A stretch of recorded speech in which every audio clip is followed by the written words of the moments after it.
Welcome back to Home Built Workshop and welcome to episode number 3 of the Great Guitar Build-Off for 2021, where we are building the Haley Guitars Dorian. In episode number 1, we made the body. In episode number 2, we made the neck and got it attached to the body. Join me in this third episode where we're going to get these parts 100% completely ready and finished up, ready for some finish. Come on, it's gonna be fun.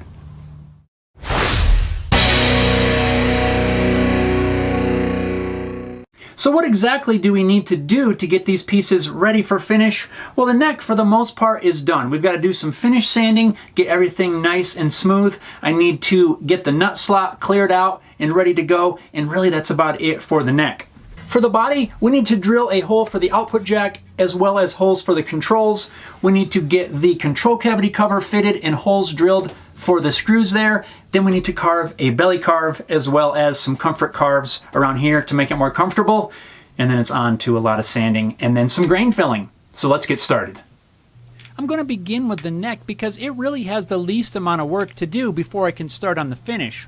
First, I'm going to use a tiny screwdriver to break out the section where the nut's going to go.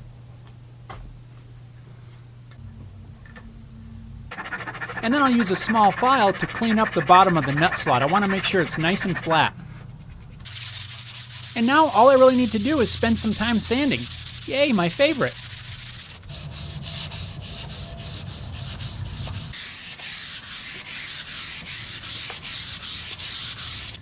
All right. I think that's feeling pretty good. Sanding the neck up to 400 grit. I'm ready to set this guy aside. I think he's ready for finish. And now let's do some work on the body.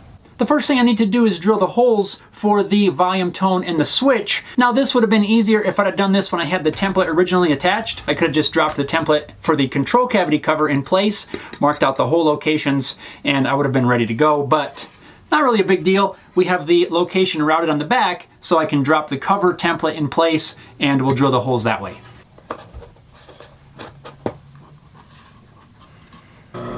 My drill bit is just long enough that I can drill down through the back to mark the location of the holes. Then I'll remove the cavity cover and drill the through holes all the way through to the front.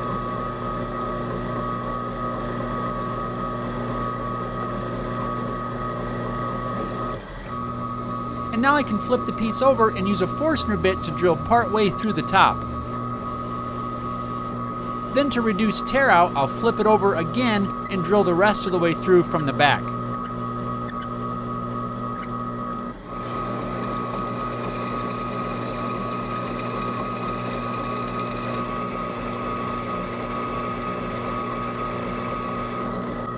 Now I'm going to use my template for the control cavity cover and drill the holes for the screws. Then I'll insert the control cavity cover into the guitar body and drill the holes into the body.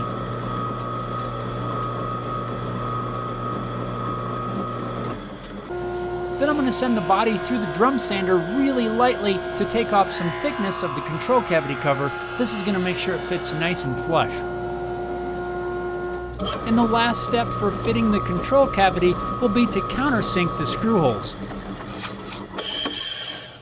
Now I need to drill a giant-sized hole in the side of the body to accept this jack cup. This takes a 7/8 hole. I use a Forstner bit, and based on my experience, this can sometimes be a little bit tricky to get started nice and straight. I've done it by hand and had good luck as well as bad luck. If you get it a little crooked, the jack cup doesn't fit all that great. So to help me get it started nice and straight, we got a little gadget here. This just has a series of holes drilled to hold the shank of the drill bit nice and straight. That way I can clamp it to the side of the body, get the hole started. Once we have it started, it's not so bad. Then we can remove the jig and finish drilling by hand. I'll begin the drilling with the jig clamped in place, and once I have the hole started nice and straight, I'll remove the jig and finish drilling the depth by hand.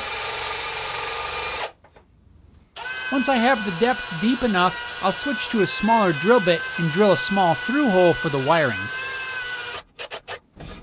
And that's how we do that. To drill the holes for the wiring to pass from the pickup cavities into the control cavity, I'm going to first place some cardboard shields in the pickup cavity as well as the neck pocket. And then I'm going to use an extra long drill bit to drill straight down through the neck pocket into the first pickup cavity. Then I'll just continue drilling straight down through into the bridge pickup cavity. The cardboard keeps the drill bit from marring the wood. Well, now I do believe we are ready to lay out and start carving the belly contour. This is a feature that I really like on a guitar. It makes it a lot more comfortable.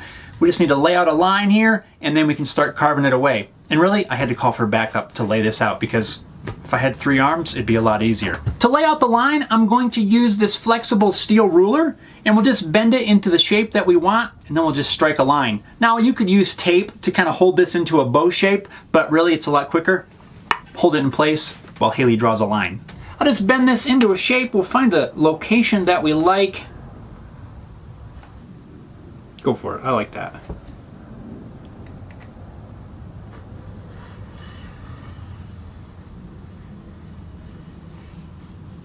Thank you so much for that help. I really appreciate it. And now to start on arm workout number 3. What's arm workout number 3? Carving all that away. Huh. Why can't you just use the bandsaw? She makes a valid point, doesn't she? Just use the bandsaw. You'll be like, boop, done. Maybe that'll have to be another project. I gotta make a jig to cut that bevel on the bandsaw. We'll see. Before I start carving, I'm gonna mark a line down the side of the body. This is just a depth guide and gives me a line to carve to. Let the workout begin. It's scary.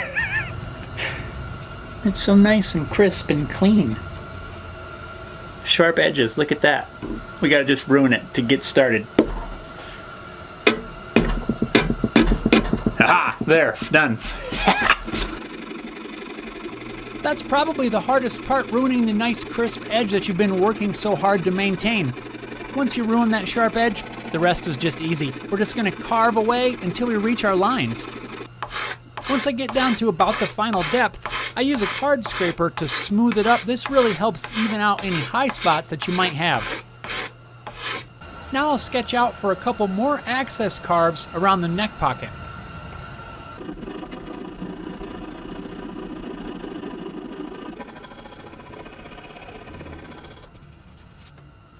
And now we can begin the long sanding process.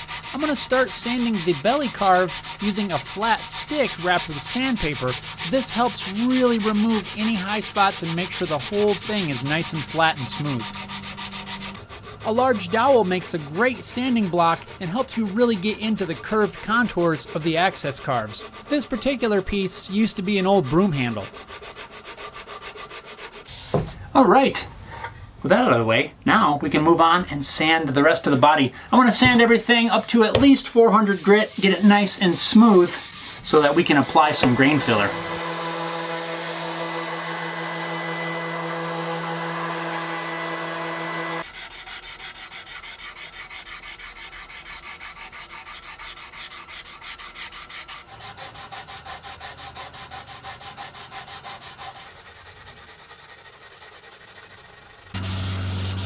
Must keep sanding.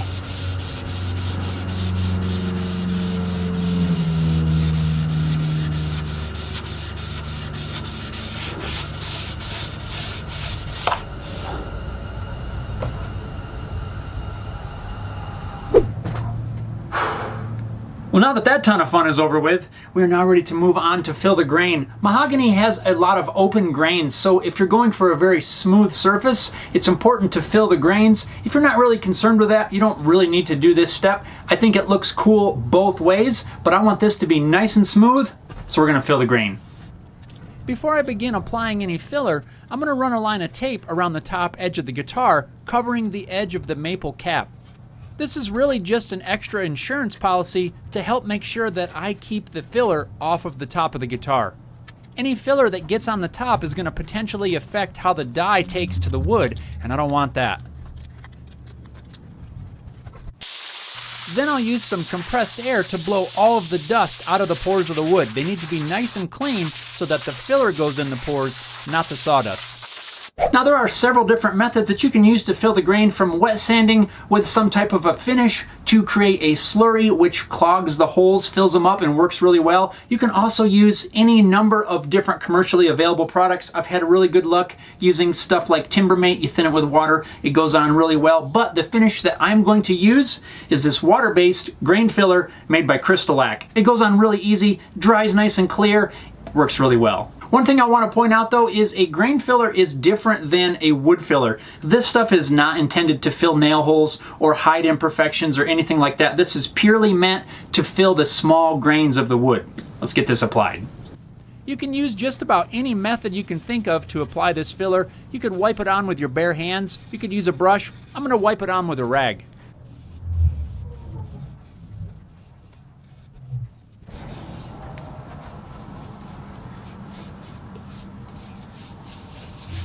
The next step is very important if you don't want to have to do a ton more sanding. Once you apply the first coat of filler, you need to take a clean rag and wipe off all of the excess. The more that you leave on the wood, the more that you have to sand off.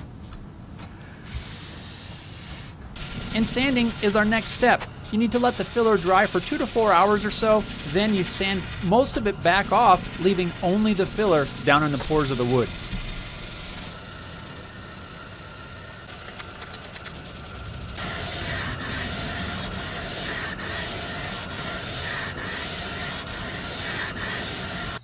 We'll give it one more blast of compressed air to blow off all the dust, and then we can take a look and make sure all the pores are filled.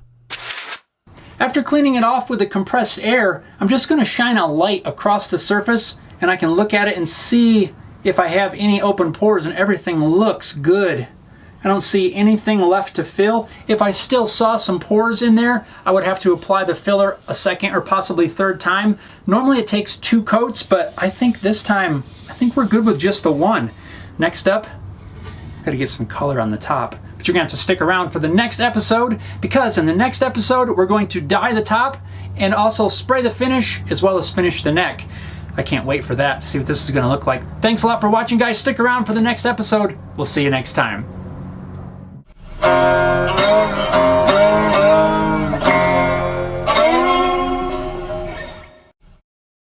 Every time I get ready to start this, I don't know why, it's scary.